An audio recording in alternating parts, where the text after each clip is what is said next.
Hola, buenas noches. Soy el profesor Hugo Arroyo. El día de hoy vamos a ver la etapa constitucionalista de la Revolución Mexicana. Recordemos que al final de la etapa maderista, tanto Francisco I. Madero como el vicepresidente José María Pino Suárez fueron asesinados por el régimen de Victoriano Huerta, quien ocupó de manera usurpadora el poder.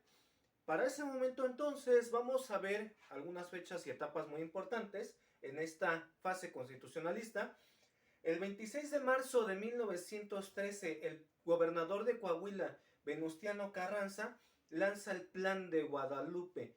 ¿En qué consistía este plan? Más que nada lo que Carranza quería hacer era restaurar el orden constitucional roto por Huerta, y por eso este movimiento se llamó constitucionalista.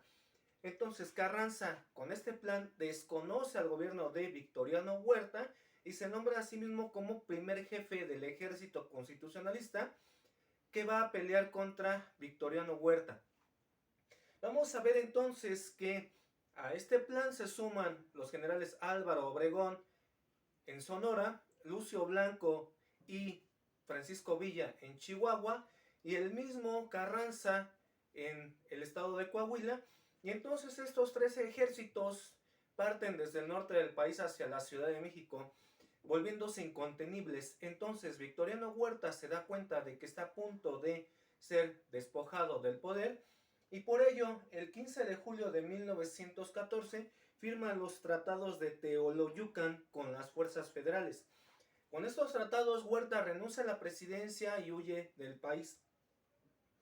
Una vez que los revolucionarios logran la victoria en contra de Huerta, pues va a empezar una fase dentro de esta etapa constitucionalista llamada lucha o guerra de facciones.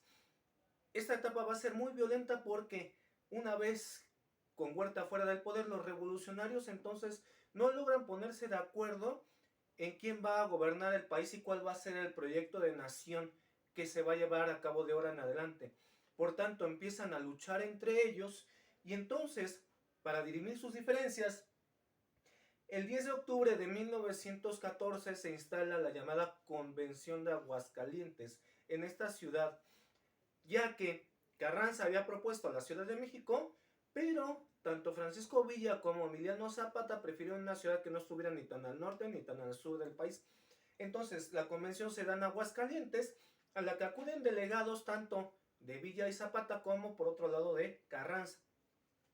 En esta convención de Aguascalientes se imponen los delegados villistas y zapatistas, y entonces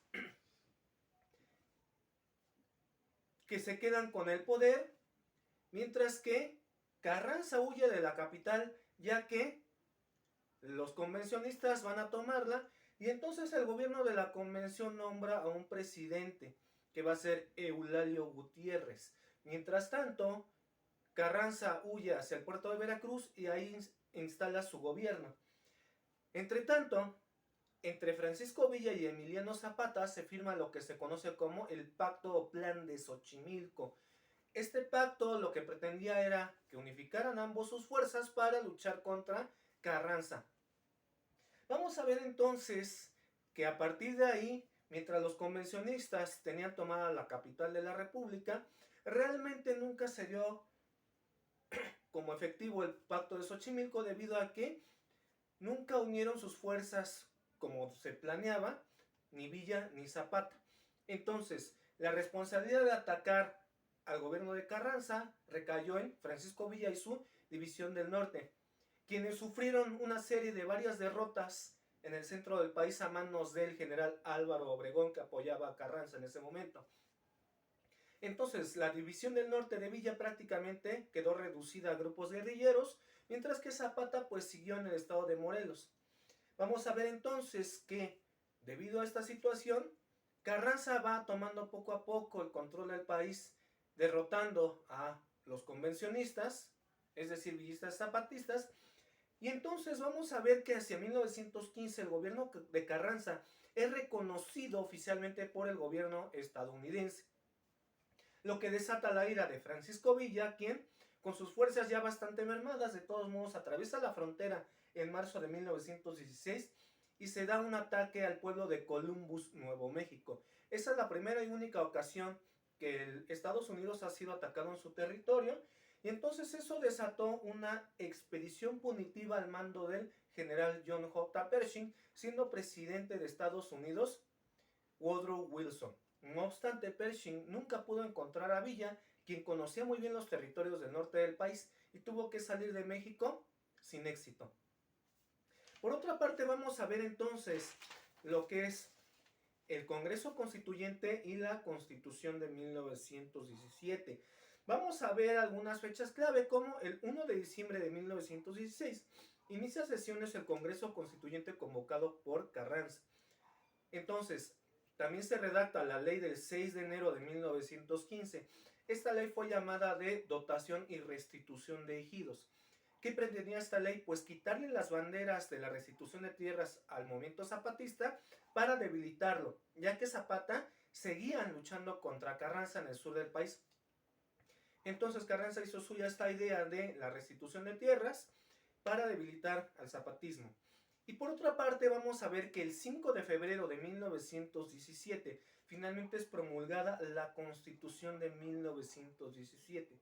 Vamos a ver que esta Constitución va a ser el mayor triunfo del gobierno de Carranza, y entonces durante la redacción de esta Constitución de 1917 existieron varios bandos que propusieron, aprobaron y discutieron nuestra Carta Magna, entre ellos principalmente radicales y moderados, aunque también había independientes quienes no pertenecían ni a un grupo ni al otro.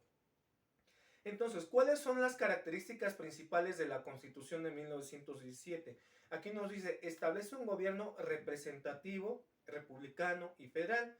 Vamos a ver que esta Constitución también va a establecer las garantías individuales, y lo principal va a ser que va a promover por primera vez las garantías sociales. Otra cuestión de suma importancia para esta Constitución fue que en ella quedaron plasmadas las innovaciones revolucionarias. Todos los ideales del movimiento revolucionario van a quedar plasmados en esta Constitución, que por ello va a ser considerada eminentemente social. Entonces, uno de los profundos cambios económicos que incluyó la Constitución de 1917 fue el papel rector del Estado en el proceso económico. Vamos a ver los principales artículos de la Constitución de 1917. El tercero nos habla de la educación básica que imparte el Estado debe ser gratuita, laica y obligatoria. El artículo 27, que va a ser clave para esta Constitución, nos dice que declara que las tierras y las aguas que forman parte del territorio son de la nación.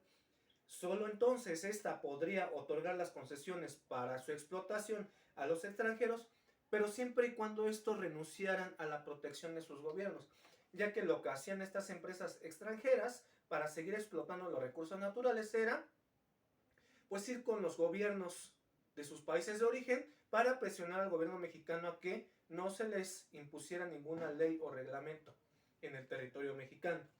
Por otra parte, tenemos el artículo 123, que contiene las determinaciones sobre el trabajo y otorga derechos y obligaciones a los trabajadores. Vamos a concluir esta parte con el gobierno de Venustiano Carranza. Vamos a ver entonces que el apego a las leyes y la generación de esta nueva Constitución fueron características básicas del gobierno carrancista. ¿Cuáles fueron los principales acontecimientos en el gobierno de Venustiano Carranza? Pues como decía, promulgar la Constitución de 1917, que fue su mayor logro. Rechazó participar en la Primera Guerra Mundial. México sostuvo una neutralidad a cambio del telegrama Zimmermann. Recuerden que este telegrama Zimmermann consistió en que Alemania le pedía a México que este declarara la guerra a Estados Unidos. Esto iba a servir como distracción para que Estados Unidos no enviara sus tropas a Europa, y si Alemania y México obtenían éxito, entonces Alemania iba a permitir que México recuperara los territorios perdidos en la guerra contra Estados Unidos en 1848. Este telegrama fue interceptado y entonces lo obtuvo el presidente Wilson de Estados Unidos, y digamos que esta fue la gota que derramó el vaso para que Estados Unidos declarara la guerra a Alemania y entrara de lleno a la Primera Guerra Mundial hacia abril de 1917.